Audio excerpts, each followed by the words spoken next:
यदा यदा हि धर्मस्य ग्लानिर्भवति भारत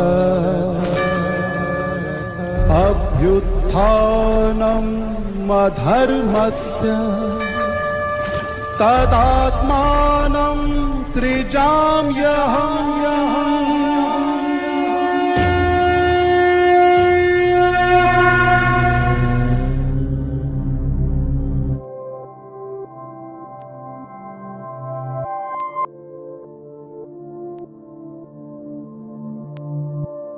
25/1/2022 साकार मुरली को स्पष्टीकरण करिवे आदरणीय पार्वती भूणी भूणी ओम शांति। ओम शांति। बाबा कहते मिठे बच्चे यह तुमर वानप्रस्थ अवस्था सेथिपाई एकमात्र बाबा को याद करने को हब। निर्वाण धाम को जीवापाई प्रस्तुति करने को हब। बाबा जी वानप्रस्थ अवस्था अर्थात वाणी ऊर्ध्वे आमको जावाक पड़ो जोटा कि शांति धाम परम धाम कहुए। आमको वर्तमान से घर को फेरिबार समय आसी जाइए। तेणु घर को फेरिबा अर्थात संपूर्ण पवित्र होगाक पड़ो। आत्मा पवित्र नहेले पवित्र दुनिया से शांति धाम रही पारिबनी। तेणु आमको प्रस्तुत हवा अर्थात ज्ञान बल जोग बल धारणा सेवा बल द्वारा आमे पुण्य पुंजी जमा करिबा ता सहित विकर्म को मध्य आमे विनाश करिबा। आजिर प्रश्न अच्छी बाबा पाखरे केउ कथार भेदभाव नाही। उत्तर गरीब और साहुकार प्रत्येक को निजर पुरुषार्थ द्वारा उच्च पद पाइबार अधिकार अच्छी। आग को गले समस्त को निजर भविष्य पदर साक्षात्कार हब। बाबा कहउछंती मु गरीबर बंधु अटे सेथिपाई वर्तमान गरीब पिलामानंकर सबु आशा पूरण होउछि। यह अंतिम समय अटे कहार धूली रे दबी रहिबो। जो माने बाबा निकटरे इन्श्योर अर्थात बीमा करुछंती सेमानंकर सफल होउछि। बाबा कहउछंती वर्तमान अंतिम समय एबे समस्त को शेष समय साक्षात्कार मध्य हबो। पुरुषार्थर मध्य साक्षात्कार हबो। तेणु बाबा कहउछंती एबे हमको सबू सफल करने को हेबो। जेहेतु लास्ट समय एबे आमे सफल करिबा। जदि सफल न करिबा गायन अच्छी कहार धूली रे दबी जीवो, कहार चोर नहीं जीवो, कहार निया लगी जीवो। तेणु ए भली धन सबू कोठी ना कोठी नष्ट हवा अपेक्षा आमे जेतिकी धन निज पाई आवश्यक बास रोटी कपड़ा मकान पाई जेतिकी आवश्यक आमे सेतिकी तो निज पाई यूज करिबा। आ बाकी धन आमे विश्व सेवा पाई यज्ञ सेवा अर्थे आमे ताकू समर्पण करिदेबा। बाबांकर प्राप्ति तो गोटे सेकेंड रे होई थाए। सेकेंड रे जीवन मुक्ति एक कथा मध्य केही जानी नाहंती जे बाबा केबे आसुछंती कल्पर आयुष लंबा करि देउछंती। एक कथा तो बाबा जानिछंती एवं पिला माने मध्य सबु किछि जानिछंती। किंतु यह आश्चर्यर कथा अटे जे 10 रु 20 वर्ष परे मध्य काहाकू काहाकू संपूर्ण रीति निश्चय हो नाही। निश्चय आसीबा परे पुणी तो केबे कही पारिबे नाही जे ये आमर बाबा नुहे। यह बहुत सहज अटे। तुमको तो बाबा संतान हेबारे बहुत समय लागिला। 10 रु 20 वर्ष परे मध्य पूर्ण निश्चय होई नाही। एबे तुमे काहाकू परिचय देउछ तो गोटे सेकेंड रे निश्चय होई जाउछि। जनकंकर कथा मध्य एई शेष समय कथा अटे कहीं दिन को दिन बहुत सहज हो जाइछि। बाबा कहउछंती केही केही पिला माने ज्ञान सुनिला परे 10-20 वर्ष पर्यंत मध्य निश्चय ही नाहंती हेई पारंती नाही। तेनु बाबा जो जनक ऋषिंकर उदाहरण देले राजा जनकंकर विदेही जनक प्रकृत रे जेतेबे राजा जनक आत्मज्ञान सुनिले सेतेबेले से निजे अनुभव करि पारिले जे सी ए राज सिंहासन अधिकारी मध्य नुहंती। तेणु सी सबु किछि समर्पण करदेले बुद्धि मध्य त्याग करदेइथिले। निजको केवल से ज्योति स्वरूप आत्मार अनुभव करथिले।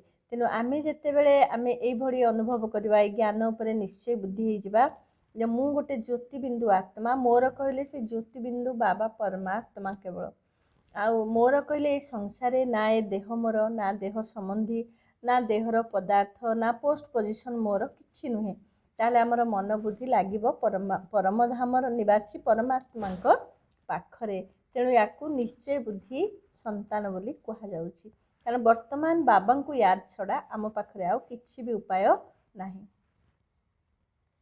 मंदिर मध्य अनेक रहिछि तेणु बाबांकर सबुठारु बड़ मंदिर होउछि निर्वाण धाम जेउठी आमे आत्मा माने मध्य बाबांक साथीरे रही थाउ मंदिर तो रहिबार स्थान तेणु एही महतत्व केते बड़ मंदिर अटे तुम मानक बुद्धिरे आसिरा दरकार जे ब्रह्म तत्व जहाँकि सर्वोच्च मंदिर अटे आमे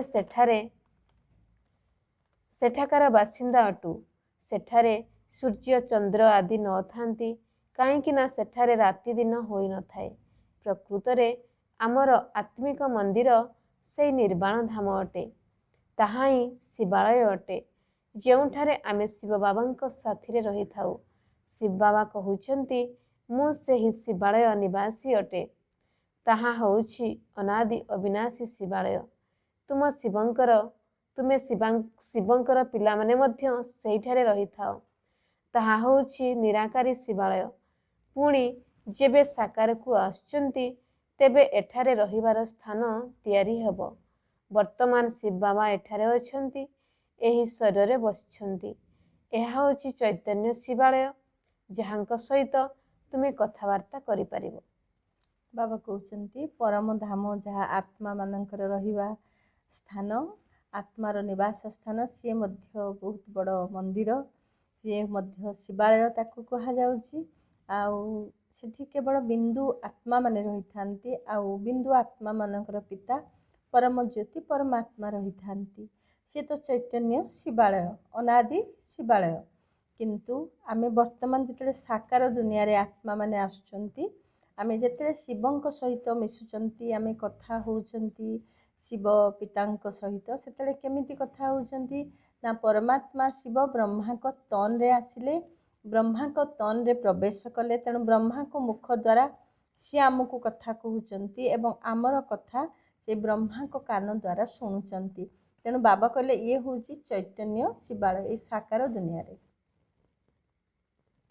अमेरिका सबुठारु एक नंबर राष्ट्र अटे बहुत पैसा वाला एवं शक्ति संपन्न मध्य अटे वर्तमान समय रे अमेरिका होउछि सबुठारु बड़ समृद्ध राष्ट्र अमेरिका उपरे बृहस्पतिर दशा पड़िछि किंतु ता सहित राहुर दशा मध्य पड़िछि वर्तमान समय रे राहुर दशा तो समस्तंक उपरे पड़िछि विनाश तो समस्तंकर हेबार अछि जो भारत सबुठारु धनी थिला सेई भारत एबे गरीब होई जाइछि ए सब किछि मायार आकर्षण अटे वर्तमान मायार पूर्ण मात्रा रे प्रभाव रहिछि सेतिपई मनुष्य एहाकु स्वर्ग बोली कहउछंती अमेरिका रे देख कौन सबु होउछि मनुष्य माने आकर्षित होई जाउछंती बॉम्बे को मध्य देख केते विलासमय होई गलानी आगरु एपरि नथिला एठारे मायार संपूर्ण आडंबर रहिछि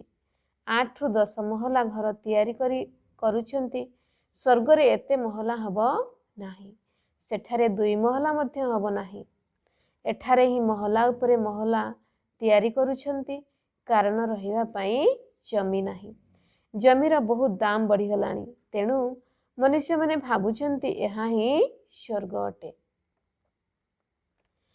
एठारे तुमर नुआ जन्म होउछि मायार तूफान मध्य सम्मुखरे उपस्थित अछि आउ काहाकू तूफानर सामना करियाकू पड़ु नाही एठारे सत्य धर्मर स्थापना रे मायार अनेक तूफान आसुछि एहा बहुत उच्च लक्ष्य अटे विश्वर बादशाही अर्थात राजा हेबा कौनसी नुआ कथा नुहे अनेक थर तुमे एही तूफान को पारी करी निजर राज्य भाग्य नेइछ जिए जेउ रीति पुरुषार्थ करिथाए सेही भली साक्षात्कार होइथाए जेते आगकू जीव तुमको साक्षात्कार हब जे ये केउ पद पाइबे जना तो पड़ी थाए ना ये किपरि पुरुषार्थ करुछंती?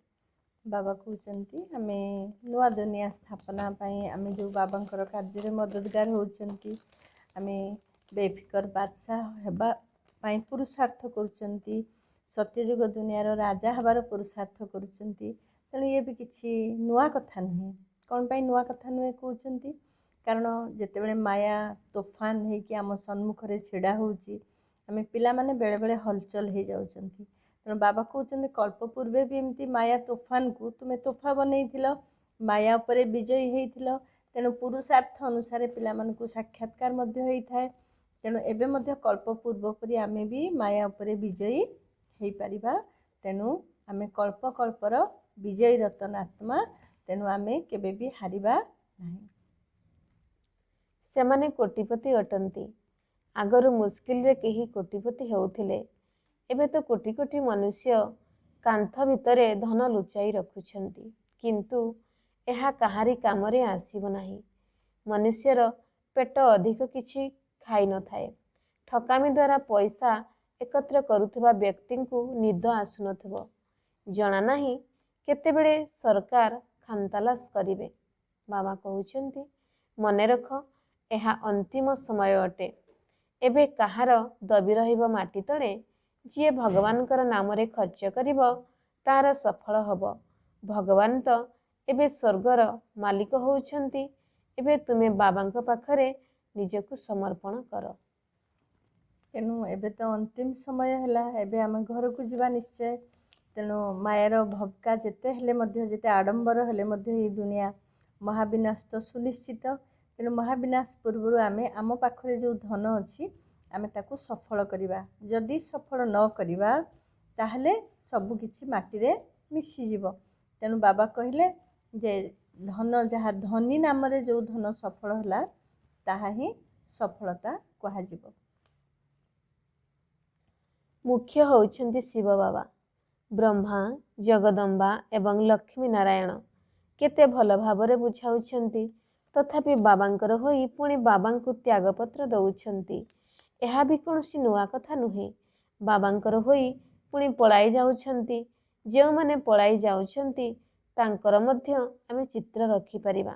यदि दृढ़ निश्चय अछि तेबे तुमर राजपदर चित्र कराई नियो। तुमर स्मृति रहिबो जे भविष्यतरे आमे दुई मुकुटधारी स्वर्गर मालिक हबु।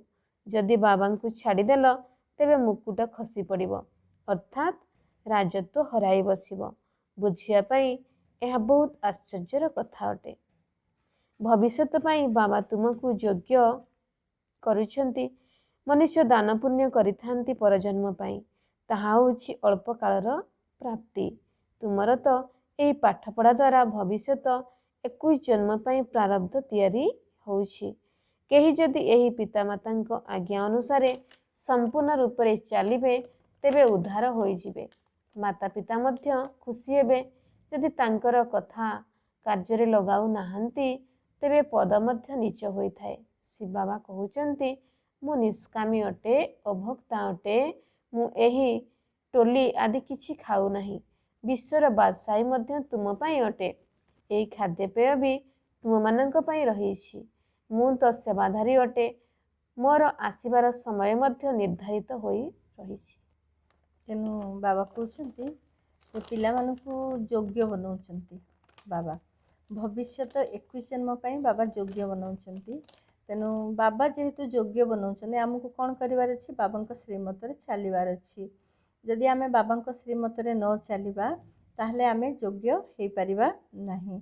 तेणु आमे जदि बाबांक श्रीमत रे चलिबा योग्य बनिबा लायक बच्चा बनिबा सत्य युग पाई दैवी गुण धारण करिबा पवित्रतारे नंबर 1 हवा ताले बाबा मम्मा मध्य आम उपरे संतुष्ट हेबे। बाबा तो तुमको स्वर्गर बादशाही देवाकू आछंती तथापि तुमे तांको भूली जाउछ।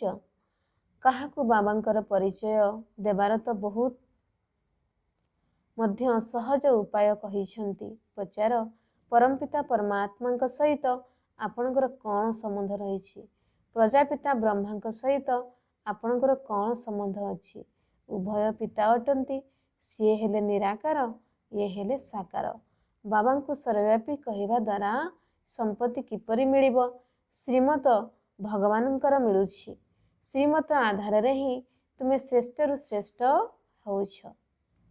ଆଜିର ବରଦାନ ଅଛି, ବାଳକ ତଥା ମାଲିକ ସ୍ଥିତିର ସିଡ଼ିରେ ରହୁଥିବା ଏବଂ ଓହ୍ଲାଉଥିବା ଚିନ୍ତାମୁକ୍ତ ତଥା ଡବଲ ଲାଇଟ୍ ସ୍ଥିତିଯୁକ୍ତ ହୁଅ। ସର୍ବଦା ଏହି ସ୍ମୃତି ରହୁ ଯେ ମୁଁ ମାଲିକ ମଧ୍ୟ ଅଟେ ଏବଂ ବାଳକ ମଧ୍ୟ ଅଟେ, କାରଣ ବାଳକ ହୋଇଯିବା ଦ୍ୱାରା ସର୍ବଦା ନିଶ୍ଚିନ୍ତ ଏବଂ ଡବଲ ଲାଇଟ୍ ରହିବ ଏବଂ ନିଜକୁ ମାଲିକ ଅନୁଭବ କରିବା ଦ୍ୱାରା ମାଲିକ ପଣିଆର ଆତ୍ମିକ ନିଶା ମଧ୍ୟ ରହିବ। କୌଣସି ମତାମତ ଦେବା ସମୟରେ ମାଲିକ ହୁଅ, କିନ୍ତୁ ଯେତେବେଳେ ଅଧିକାଂଶ ସଦସ୍ୟ କୌଣସି କଥାକୁ ସମର୍ଥନ କରୁଛନ୍ତି ସେତେବେଳେ ନିଜକୁ ବାଳକ ହୋଇ ତାକୁ ଗ୍ରହଣ କରିନିଅ। ଏହିଭଳି ବାଳକ ହେବା ଏବଂ ମାଲିକ ହେବା ମଧ୍ୟ ଏକ ସିଡ଼ି ସଦୃଶ ଅଟେ। ଏହି ସିଡ଼ିରେ କେତେବେଳେ ଚଢ଼ିଥାଅ, କେତେବେଳେ ଖସିଯାଅ ତଥା ଅର୍ଥାତ୍ କେବେ ମାଲିକ ହୋଇଯାଅ, କେବେ ବାଳକ ହୋଇଯାଅ, ତେବେ କୌଣସି ପ୍ରକାରର ବୋଝ ରହିବ ନାହିଁ। ବାବାଜୀ ବାଲକପନ ଆଉ ମାଲିକପନ, କେତେବେଳେ ବାଲକ ହେବା ତ କେତେବେଳେ ମାଲିକ ହେଇଯିବା, ଏଇଭଳି ଅଭ୍ୟାସ ଯଦି କରିବା ତାହେଲେ ଆମେ ଚିନ୍ତା ଶୂନ୍ୟ ହେଇକି ଡବଲ ଲାଇଟ୍ ସ୍ଥିତିର ଅନୁଭବ କରିପାରିବା। କାରଣ ବାଲକପନ ବି ହେବା ଆଉ ମାଲିକପନ, ଏ ଦୁଇଟା ଯାକ ଆମର ଅଭ୍ୟାସ ରହିବା ଦରକାର। ଆମେ ଯେତେବେଳେ ବାଲକପନ ହେଉଛନ୍ତି, ନିଜକୁ ବାଳକ ଭାବୁଛନ୍ତି, ସେତେବେଳେ ଆମେ ସବୁ ନିଶ୍ଚିନ୍ତ ହେଇଯାଉଛନ୍ତି, କାରଣ ସବୁ ଦାୟିତ୍ୱ କାହାର? ବାବାଙ୍କର। ଆଉ ଯେତେବେଳେ ଆମେ ମାଲିକପନ ସ୍ଥିତିରେ ଆମେ କିଛି କରୁଛନ୍ତି, ସେତେବେଳେ ଆମର ଗୋଟେ ନିଜ ଭିତରେ ମାଲିକପନର ନିଶା ରହୁଛି, ମାଲିକପଣିଆର ନଶା ରହୁଛି। ତେଣୁ ଯେତେବେଳେ ଆମେ କାହାକୁ କିଛି ରାୟ ଦେବା, କିଛି ବାବାଙ୍କର ଶ୍ରୀମତ କଥା କହିବା, ସେତେବେଳେ ଆମେ ଅଥରିଟି ସହିତ ମାଲିକପନ ସ୍ଥିତିରେ ଆମେ କହିବା। ଆଉ ଯେତେବେଳେ କୌଣସି ଗୋଟେ ଡିସିଜନକୁ ସମସ୍ତେ ଗ୍ରହଣ କରୁଛନ୍ତି ସଂଗଠନରେ, ସମର୍ଥନ ମିଳୁଛି ଅଧିକାଂଶଙ୍କର, ସେତେବେଳେ ଆମେ କ'ଣ ହେଇଯିବା? ବାଲକପନ ହେଇଯିବା। ତେଣୁକରି ବାବା କହୁଛନ୍ତି ଏଇଭଳି ମାଲିକ ଆଉ ବାଲକପନ ଏଇ ଯେମିତି ସିଡ଼ି ଚଢ଼ିବା ଆଉ ଓହ୍ଲେଇବା ସହିତ ସମାନ। ଯଦି ଆମେ ଏଇଭଳି ପ୍ରାକ୍ଟିସ୍ କରିବା ତାହେଲେ ଆମେ ଡବଲ ଲାଇଟ୍ ସ୍ଥିତିର ଅନୁଭବ କରିପାରିବା। ଆଜିର ସ୍ଲୋଗାନ ଅଛି, ଯିଏ ନିଜକୁ ପୁରୁଷ ଅର୍ଥାତ୍ ଆତ୍ମା ମନେକରି ରଥ ଅର୍ଥାତ୍ ଶରୀର ଦ୍ୱାରା କର୍ମ କରାଇଥାଏ, ସିଏ ହିଁ ପ୍ରକୃତ ପୁରୁଷାର୍ଥୀ। ଆତ୍ମାକୁ ପୁରୁଷ କୁହାଯାଏ। ତେଣୁ ମୁଁ ଆତ୍ମା ପୁରୁଷ ଶରୀର ଭିତରେ ରହିଛି। ତେଣୁ ମୁଁ ଆତ୍ମା କର୍ମ ଇନ୍ଦ୍ରିୟ ଦ୍ୱାରା ଯେଉଁ କାର୍ଯ୍ୟ କରୁଛି ବା ଯେଉଁ କାର୍ଯ୍ୟ କରିବି, ଏଇ ସଂକଳ୍ପରେ ବା ଏଇ ସୋମାନରେ ସ୍ଥିତ ହୋଇକି ଯଦି ମୁଁ ପ୍ରତ୍ୟେକ କର୍ମ କରିବି, ତାହେଲେ ତାକୁ ହିଁ ପ୍ରକୃତ ପୁରୁଷାର୍ଥ କୁହାଯାଏ। କ'ଣ ପାଇଁ ନା, ମୁଁ ଯଦି ମୋର ଆଟେନସନ୍ ରହିଛି ଯେ ମୁଁ ଏକ ଆତ୍ମା, ତାହେଲେ ମୁଁ କାହା ସହିତ କଥା ହେଲା ବେଳେ ମଧ୍ୟ ଆତ୍ମା ଭାଇକୁ ଦେଖିକି କଥା କହିବି। ଏବଂ ମୁଁ ଯଦି ଗୋଟେ ଆତ୍ମା ଅନୁଭବ ଅଛି, ଆତ୍ମାର ସ୍ୱଧର୍ମକୁ ମୁଁ ଭୁଲିବି ନାହିଁ, ଆତ୍ମା ଧର୍ମରେ ସ୍ଥିତ ହୋଇକି ପ୍ରତ୍ୟେକ କର୍ମ କରିବି। କାରଣ ଆତ୍ମାର ଧର୍ମ ହେଉଛି ସୁଖ, ଶାନ୍ତି, ପବିତ୍ରତା, ପ୍ରେମ। ତେଣୁ ତାକୁ ହିଁ ପୁରୁଷାର୍ଥ କୁହାଯାଉଛି। ଲଭଲିନ୍ ସ୍ଥିତିର ଅନୁଭବ କର। ସେବା ବା ନିଜର ଉତ୍ଥାନ କରିବାର ମୁଖ୍ୟ ଆଧାର ହେଲା ଏକମାତ୍ର ବାବାଙ୍କ ଉପରେ ଅତୁଟ ସ୍ନେହ। ବାବାଙ୍କ ବ୍ୟତୀତ ଅନ୍ୟ କିଛି ବି ଦେଖା ନଯାଉ। ସଂକଳ୍ପରେ ମଧ୍ୟ ବାବା, ବାଣୀରେ ମଧ୍ୟ ବାବା ଏବଂ କର୍ମ କରିବା ସମୟରେ ମଧ୍ୟ ବାବାଙ୍କର ସଙ୍ଗର ଅନୁଭବ। ଏହିଭଳି ଲଭଲିନ୍ ସ୍ଥିତିରେ ରହି ଯଦି ଗୋଟିଏ ବି ଶବ୍ଦ କହିବ, ତେବେ ସେହି ସ୍ନେହଯୁକ୍ତ ବାଣୀ ଅନ୍ୟ ଆତ୍ମାମାନଙ୍କୁ ମଧ୍ୟ ସ୍ନେହରେ ବାନ୍ଧିଦେବ। ଏହିଭଳି ଲଭଲିନ୍ ଆତ୍ମାର ଗୋଟିଏ ବାବା ଶବ୍ଦ ହିଁ ଯାଦୁମନ୍ତ୍ର ଭଳି କାର୍ଯ୍ୟ କରିଥାଏ। ଆଜିର ମୁରଲୀକୁ ବହୁତ ସୁନ୍ଦର ଭାବରେ ସ୍ପଷ୍ଟୀକରଣ କରିଥିବାରୁ ଭଉଣୀକୁ ଆମେ ବହୁତ ବହୁତ ଧନ୍ୟବାଦ ଜ୍ଞାପନ କରି ଆଜିର କାର୍ଯ୍ୟକ୍ରମକୁ ଆମେ ଏଇଠି ରଖୁଛୁ। ପୁଣି ଦେଖାହବ ଆଗାମୀ ଅଧ୍ୟାୟରେ। ରହୁଛୁ। ଓମ୍ ଶାନ୍ତି।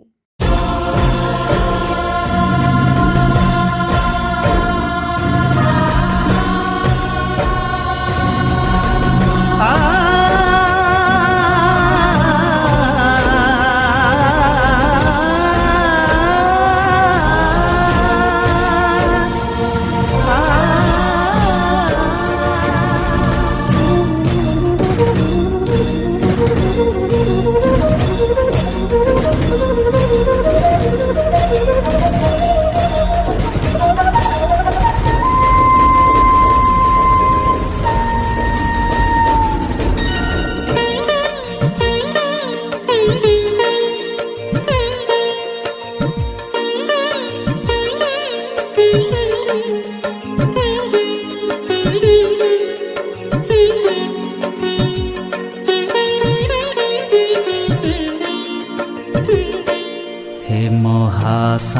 महासागर करुणा कर हे महासागर करुणा कर प्रिय बाबा तुम्हें बड़ उदार हे महासागर करुणा कर प्रिय बाबा तुम्हें बड़ उदार हे महासागर करुणा कर।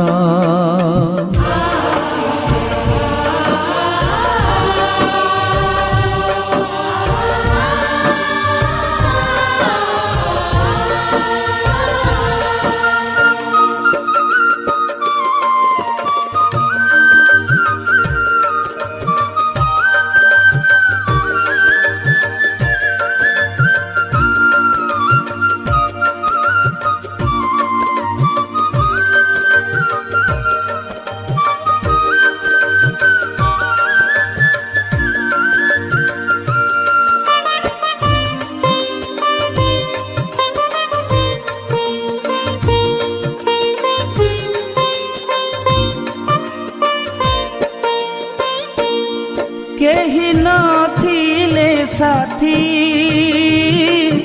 नथिला साहा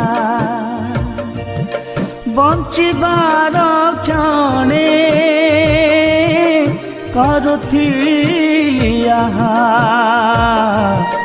ଜୀବନ ନଥିଲା ମଝି ଦରିଆରେ ଦୁଃଖ ଭରରେ केते যন্ত্রণারে ए समय आसी बाबा उधारिल हे महासागर करुणा कर हे महासागर करुणा कर।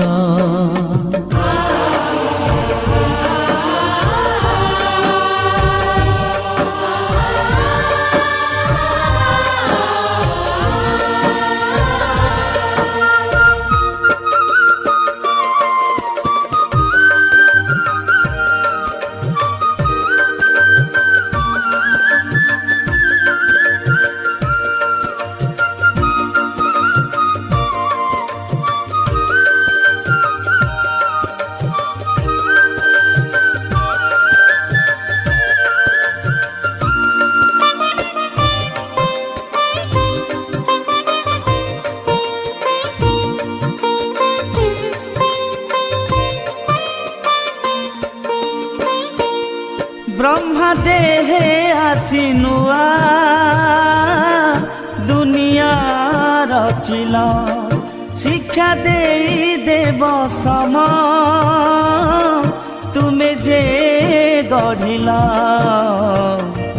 ज्ञान अमृतरे अमर मुहेली स्मृति सागर रे मुझे हजी गली सबुरी मने बाबा स्नेह भर हे महासागर करुणा कर हे महासागर करुणा कर।